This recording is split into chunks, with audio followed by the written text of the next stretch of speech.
Mulher, Virtude e Fé. Um oferecimento Cargolift.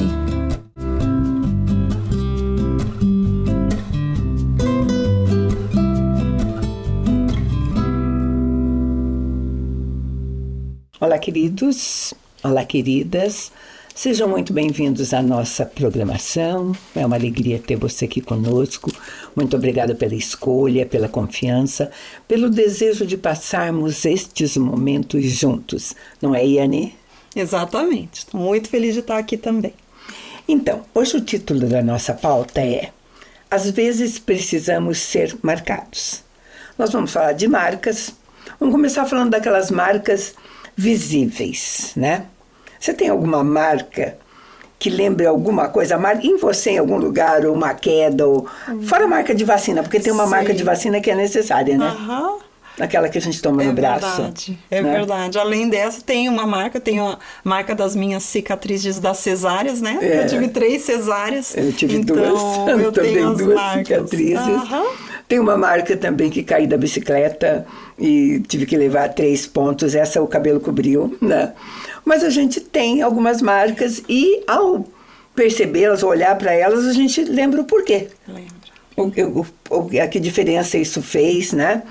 E nós falamos muito da nossa vida espiritual e a gente tem que pensar nas marcas que talvez esse toque espiritual tenha deixado. Você nasceu num berço evangélico? Não. Nem eu. Então, tem algum momento na tua trajetória que você diz, eu não vou esquecer desse momento, esse momento me marcou? Uhum. Tem isso? Tem alguns testemunhos, né, na nossa caminhada, assim. Eu vejo através de tempos que eu vivi junto com meu marido, ainda quando nós não tínhamos filhos, em países diferentes que nós moramos, né, pelo trabalho do meu marido, que foram marcas mesmo espirituais na nossa caminhada com o Senhor. Sabe, nós, se a gente começou a andar, né, com Jesus, mesmo que seja por pouco tempo, certamente a gente precisa ter alguma marca. Mas não é única, e nem uma ou duas. Eu acho que ao longo dessa caminhada, mesmo com muitos anos, a gente continua tendo desejos de ser tocado, de ser marcada. Sim. A expectativa que a gente vai a um culto, por exemplo. Uhum. Você tem aquele dia, a gente vai celebrar um culto, vai ofertar um culto ao Senhor, mas você quer sair de lá tocada, né? Esse é o anseio do nosso coração, né? Sim, exatamente. Marcada, né? Por aquele tempo, por aquele momento. E às vezes acontece, às vezes foi durante o louvor, sabe? Aquilo fez que você não enxergasse mais ninguém e tal, ou pode ser a palavra, mas eu acho que é o anseio de todo cristão sair do culto diferente do que entrou, tá? Diferente do que entrou, é sempre uma possibilidade, né? Gálatas 6:17, Paulo diz assim: sem mais que ninguém me perturbe, pois trago em meu corpo as marcas de Jesus. Trago em meu corpo as marcas de Jesus. Uau! Daí já não é só uma marca física, Exatamente. Né? São as marcas, né? A gente vê que durante a nossa caminhada cristã, da nossa caminhada com o Senhor, marcas, às vezes até mesmo de renúncias feitas, né? Sim. Marcas que marcam um novo ciclo na nossa vida, né? Situações que nos trazem à memória, momentos, decisões que nós tomamos em obediência àquilo que o Senhor nos tem chamado. Sabe, queridos, algumas marcas, por exemplo... Paulo trazia algumas marcas que remetiam a Cristo a servir. Algumas eram físicas mesmo, porque eu acho que algumas chibatadas, alguns chicotes, né, que deixaram marca, já pensou, isso foi por amor, né? É uma coisa, a gente não consegue, né? Não. Pensar, imaginar, dimensionar, Exato. Né? Mas nós temos marcas também, sabe? E como a Iane disse, etapas da nossa vida, fechamento de ciclos nos marcam, começo de outros ciclos, tragédias, né? Tem famílias marcadas por tragédias, mas marcas de alegria.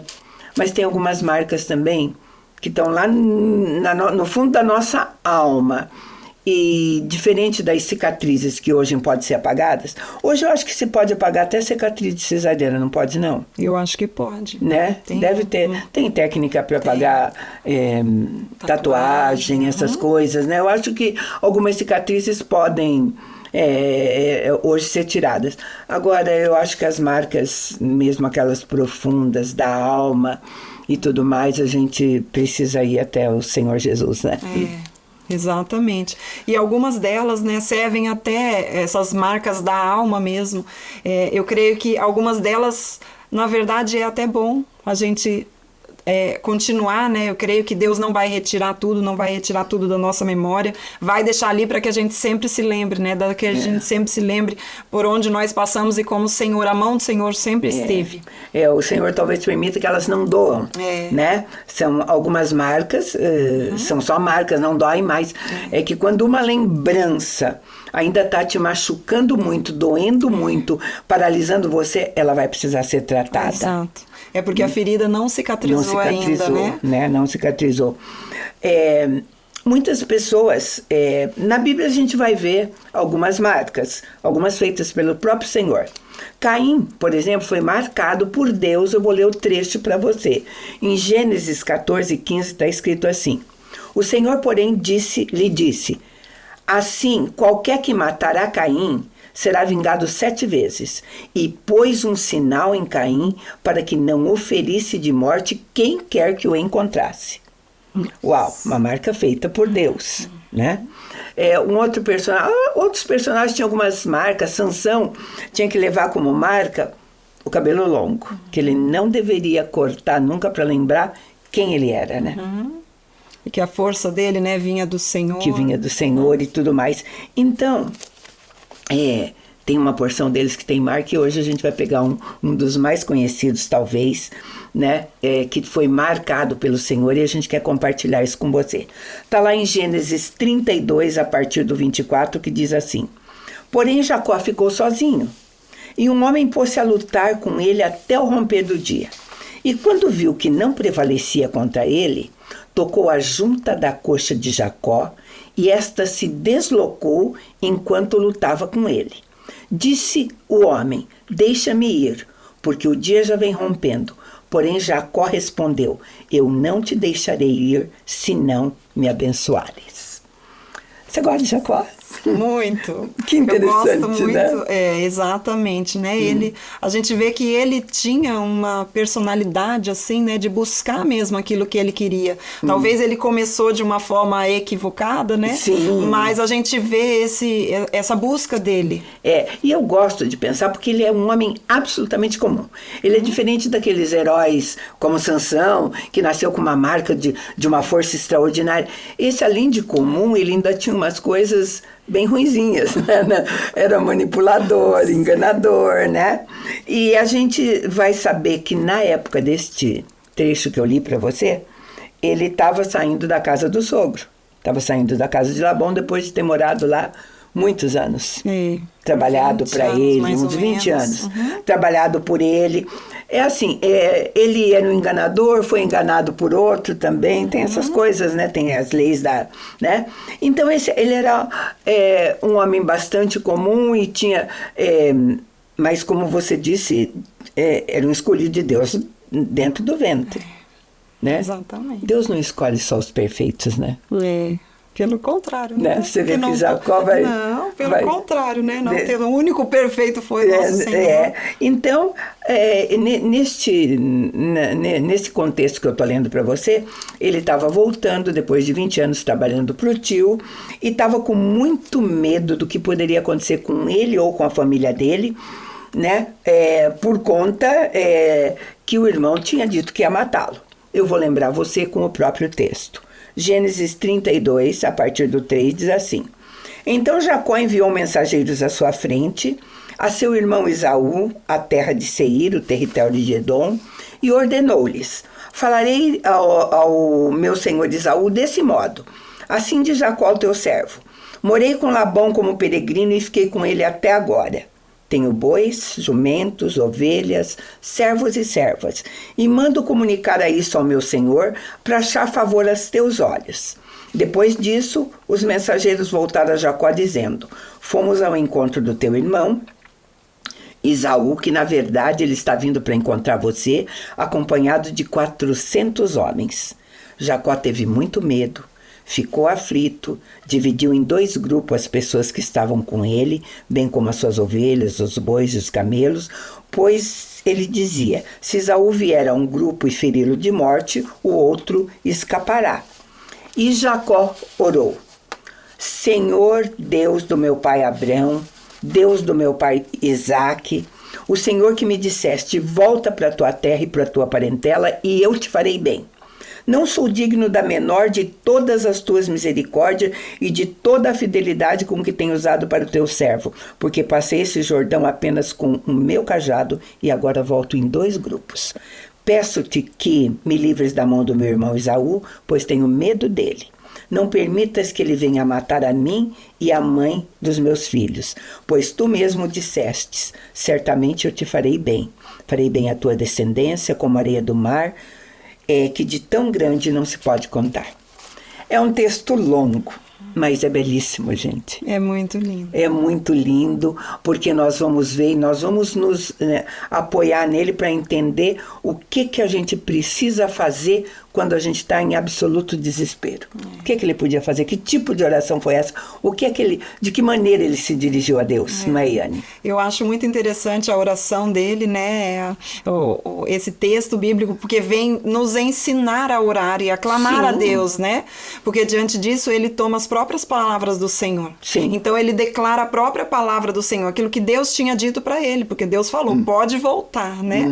Então ele se prepara e quando ele ora a palavra de Deus. E isso é algo que nós precisamos fazer também, que é orar a palavra de Deus, né? Então isso é maravilhoso. E ele traz e ele coloca diante do Senhor as palavras que o Senhor mesmo já tinha entregue para ele. Diante do medo que ele estava, né? Ele conseguia descansar e pacificar o seu coração em cima da fidelidade de Deus. Sabe por quê, queridos? Não que Deus tenha memória curta ou não vá, mas naquele momento ele estava fazendo exatamente isso.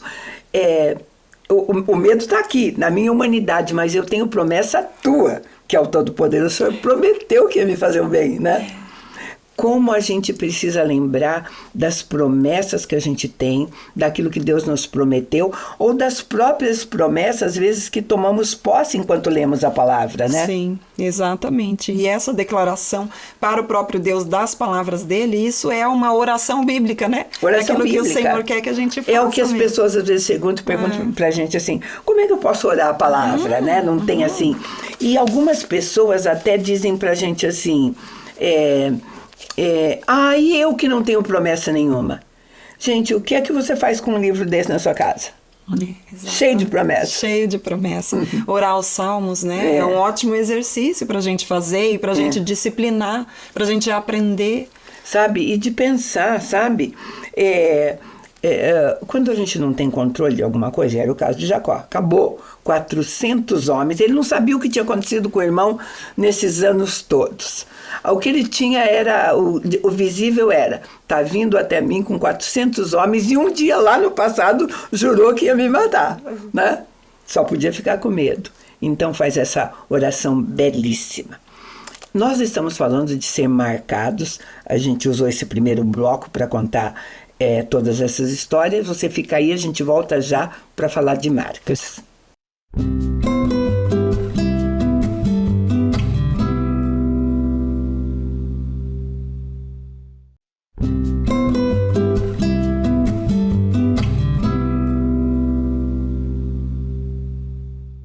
Nós estamos de volta. Nós falamos que às vezes nós precisamos ser marcados por Deus. Por quê? Sabe? Porque às vezes nós temos muito conhecimento de quem é Deus. Nós temos conhecimento de quem Ele é, do que Ele pode fazer e tudo mais, mas não temos uma experiência disso, não temos uma vivência disso. E nós estamos falando de Jacó. Jacó foi escolhido desde o ventre, apesar da família dele ser meio disfuncional, como a gente conhece, mas ele servia a Deus, conhecia a Deus, e chega uma hora, tá? Um momento que eu acabei de ler para você, que ele está numa situação que ele tinha que ir além, né, que Deus tinha que atuar na vida dele, para comprovar aquilo que ele cria. Sim. Né? E o que acontece? Às vezes, queridos, numa situação dramática como essa, muito mais do que aquilo que a gente sabe sobre Deus, a gente quer senti-lo, quer vê-lo, ansiar por essa presença manifesta de Deus. Não é isso que acontece? Exatamente. É muito interessante isso, porque muitas vezes nós conhecemos Deus só de ouvir falar, né? E o conhecimento bíblico de Deus é justamente um conhecimento que não é informativo, mas é um conhecimento relacional. Então é através da relação com o Senhor que a gente vai conhecê-lo mais, né? E muitas vezes nós buscamos, além desse conhecimento que nós temos de Deus, através da revelação da palavra, mas esse conhecimento relacional a partir de um sentir mesmo, das nossas emoções, do nosso, né? Dos nossos sentidos, né? E Jacó, naquela hora, ele queria uma bênção. Ele precisava de uma bênção. Ele estava com medo, sabia que o pior podia acontecer e ele entendia o valor de uma bênção. Ele entendia tanto que um dia ele roubou uma bênção, né? Ele fez até o que não era bom, que não era certo, que era roubar, né? Ele havia recebido uma bênção terrena de um pai. Agora existia uma perspectiva de uma bênção espiritual. Não tem coisas no naturais que a gente também chama de bênção? Né? Tem. Algumas coisas assim que a gente não imagina que nos acontecem no natural. Claro. E nós sentimos isso, é bênção. Isso é uma bênção de Deus. Às vezes algo até que a gente não está esperando e acontece, né? E a gente né? Que não depende, né? Agora, então, e nós sempre pedimos bênção de Deus, tá? Na maior parte das vezes, a gente pede o que a gente está querendo, né? E, de fato, às vezes a gente precisa de alguma coisa, né? E pede, e às vezes você incorre no erro na tua oração, porque nós estamos chamando a atenção de como Jacó fez a coisa certa aqui, né? Eu me lembro de uma mulher que pedia para que o marido fosse abençoado. Ela sempre pedia uma bênção sobre o marido, né? Eu até já devo ter contado isso aqui. E era tanta insistência, abençoa meu marido, e ela só abençoa meu marido. Eu quis saber que tipo de, né? Porque às vezes você precisa ser, né? Como o Jacó fez aqui, você precisa orar para lá, fazer alguma coisa. Por que teu marido precisa tanto, você quer que abençoe tanto meu marido? E ela diz, porque ele está me traindo. Olha se a gente vai orar por abençoa esse traidor. Essa é uma... É uma maneira certa de se orar. Então, a palavra diz que a gente não sabe orar como convém, né? Que nós não sabemos orar como convém porque nós buscamos o nosso próprio deleite do nosso coração, né? Eu creio que uma oração que agrada a Deus é uma oração que está alinhada à sua vontade, né? E diante de uma situação assim, como essa que você trouxe aqui, eu creio que uma oração de que o Senhor encontre esse coração. De bênção não podia ser, tinha que ser. Que o Senhor possa encontrar, né, esse coração e arrancar esse coração. Tratar, fazer qualquer pedra. coisa, né? Sim. Tá? Mas nós estamos falando de Marca e Jacó teve a oportunidade de ter um encontro com Deus em duas situações. Ele teve um encontro com Deus no Vale de Jaboque, né? E um encontro com Deus em Peniel. Jaboque antecedeu Peniel, né? Foi quando ele recebeu as promessas, né? Essa bênção. Essas bênçãos, né? E aí, quando a gente tem um encontro com Deus, quando você percebe a presença de Deus, o que é que você vai fazer? O que Jacó fez? Agarrou. Agarrou, falou, eu não vou deixar você sair daqui sem me abençoar. Sim. E ele luta, né, com aquele anjo, e é interessante porque isso demonstra também a vida dele até então. Né? A vida toda dele, talvez ele estivesse justamente lutando contra isso, querendo fazer as coisas à sua maneira, na sua força. Por isso que ele toma, né, o direito de primogenitura do irmão, a sua força, a sua maneira. Ele tem as suas esposas, né, com Labão, a forma de lidar, talvez sempre foi através dele mesmo. E nesse encontro o Senhor o marca para dizer, agora eu estou à frente. Sabe, não é do teu jeito. Jacó não vai ser do seu jeito, né? Sabe, e queridos, eu vou ler mais um pedacinho para a gente comentar, porque vale a pena. Gênesis 32, eu ainda estou no 26. Disse o homem, deixa-me ir, porque o dia vem rompendo. Porém Jacó lhe respondeu, não te deixarei ir se não me abençoares. E ele perguntou: qual é o teu nome? E ele respondeu: Jacó. Então ele disse: não te chamarás mais Jacó, mas Israel, porque lutastes com Deus e com os homens e prevaleceste. Perguntou-lhe Jacó: peço-te que digas o teu nome. O homem respondeu: por que perguntas o meu nome? E ali o abençoou. Por isso Jacó deu ao lugar o nome de Peniel, dizendo: de fato vi Deus face a face e a minha vida foi preservada. Agora, essa bênção foi completamente diferente da bênção que ele recebeu do pai. Naquela outra bênção foi colocada a mão sobre a cabeça dele e ele foi abençoado, né? Agora ele está perguntando: como é teu nome? Quando a pessoa pergunta como é teu nome, né, nós estamos entendendo aqui na Bíblia o entendimento que não é eu me chamo Mirtes, eu me chamo Iane. Eu tenho que dizer quem eu sou. Quem você é, Jacó? É hora de se confessar, né? Nossa, é muito interessante, né, isso, porque quando a gente se lembra da história de Jacó e a gente vê o passo a passo dele, 20 anos antes disso, ele estava recebendo essa bênção do pai, que era a bênção patriarcal, era a bênção da aliança, que passava de pai para filho. Então é muito maravilhoso, porque no final da vida do seu pai, né, que ele passa ali, que Isaac passa a bênção, quando ele vai passar a bênção para Jacó, ele pergunta para ele: quem é você? E ele diz: eu sou Esaú. Né? Então ele troca o nome dele. Recebeu uma bênção com outro nome. Exatamente. É muito significativo. E aí, depois de 20 anos, o que o anjo, né? O anjo ali que traz justamente a ideia ali pra gente do próprio Deus, né? Aí ele faz essa pergunta: quem é você? Ele diz: né? Eu sou Jacó. Ele não precisava mentir mais. Exato. Agora ele sabia quem ele era. Anteriormente ele tinha enganado o pai. Enganado, né? Se disfarçado e tudo mais. Ele ia pedir uma bênção para o pai, conseguiu enganar o pai. Não se consegue enganar Deus.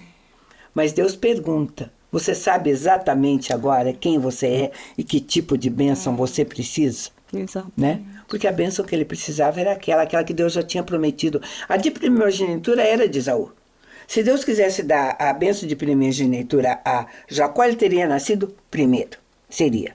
A bênção de Jacó era muito maior.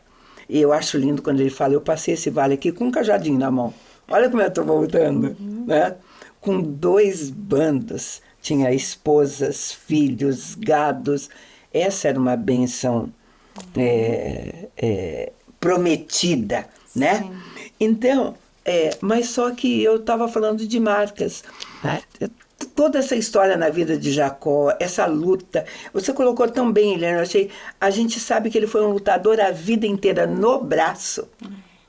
Quando a gente tem no braço, ele diz assim: não, vai ter uma marca para você saber que não precisa mais fazer isso, né? Exato. Porque a Bíblia vai dizer, eu vou ler para você, a partir do verso 30 diz assim: por isso Jacó deu àquele lugar o nome de Peniel, dizendo: eu vi Deus face a face e a minha vida foi preservada. E o sol nascia quando ele atravessou o Peniel e mancava de uma perna. Ele ficou com uma marca visível, né? Que sempre o fazia lembrar, né? Desse encontro. Desse encontro com Deus. Esse foi o meu verdadeiro encontro com Deus. Aí ele vai até Esaú mancando. Aí ele vai realmente entender o que havia feito. Eu vou só parafrasear para não ler você. Hoje eu realmente botei muita Bíblia para você. Eu quero que você vá lá e leia tudo isso em Gênesis. Vale a pena, né? Vale. Mas ele repartiu do jeito que ele tinha, repartiu as mulheres dele pro lado, tudo. Ele chega, ele se inclina na frente do irmão 7 vezes, tá? Vai ao encontro dele, se inclina 7 vezes. E o que acontece? Um irmão que quando saiu há 20 anos atrás tinha dito: o dia que eu te encontrar, eu vou te matar. O que acontece, Iane? Pois é. O que acontece é a gente ver o poder do Espírito Santo, né, de restauração desse coração, porque já está um coração completamente quebrantado, né, com o perdão que a gente vê nesse encontro dos dois. Não era mais o mesmo Jacó enganador que estava diante de Esaú. E Esaú também não era mais aquele ameaçador que diz: eu vou te matar de qualquer jeito. Porque ele abraça o irmão, né? É isso que a Bíblia diz, que ele sempre tinha dito que ia matá-lo e naquela hora ele abraça, né? E o Jacó que se inclinou 7 vezes diante do irmão, não era o mesmo, né? Ele tinha crescido e ele tinha sido marcado por Deus. Nós estamos falando de marcas que Deus tem que deixar na nossa vida que sejam visíveis para outros. O que as pessoas veem hoje na Yane ou em mim, pessoas que nos conheceram, já que nós não nascemos em berço evangélico, né? Que nos conheceram antes. Tem que ter marca, né? Exatamente. Porque se a vida continua igual, né? Aí é um sinal de que parece que o encontro não aconteceu. Sabe, queridos, e a gente precisa sempre sondar, e diante de Deus, eu estava tentando colocar essa conversa de marcas até no nosso serviço para Deus também, né? Até no nosso ministério, no nosso serviço, as nossas motivações e marcas que eles deixam. Porque às vezes a gente tem marcas tão boas, né? É um ministério, eu lido com tanto, tem números, tem tantas coisas. Isso será que é tão significativo quanto outras coisas? Outras marcas? Eu creio que a maior marca, né, que o Senhor faz em nós é justamente a marca do encontro na obediência. E muitas vezes aos nossos olhos carnais e naturais a gente acha que resultado de um sucesso são números, é quantitativo, mas não é, né? O resultado do sucesso, biblicamente falando, é a obediência, né? E as duas coisas podem acontecer. Eu acho assim que nós vamos ver um Jacó próspero como nenhum homem. No entanto, eu acho que inclinar 7 vezes é uma demonstração de humildade suficiente para saber que tinha mudança, né? Exatamente. Isso aí já é resultado da marca, né? Da marca, né? A gente precisa, às vezes, se deixar marcar, sabe? Se deixar marcar, tomar atitudes na nossa vida, sabe? Ir diante de Deus, lembrá-lo. Tantas lições a gente pode tirar disso, né? Mas principalmente se a gente está em dificuldade, porque aqui no caso a dificuldade era grande, lembrar a Deus das promessas que Ele teve, do propósito pelo qual nós fomos criados, né? Exatamente. Era isso hoje, não era? Era isso que a gente tinha para você. A gente agradece muito a tua companhia e te convida para estar conosco num próximo programa. Deus te abençoe.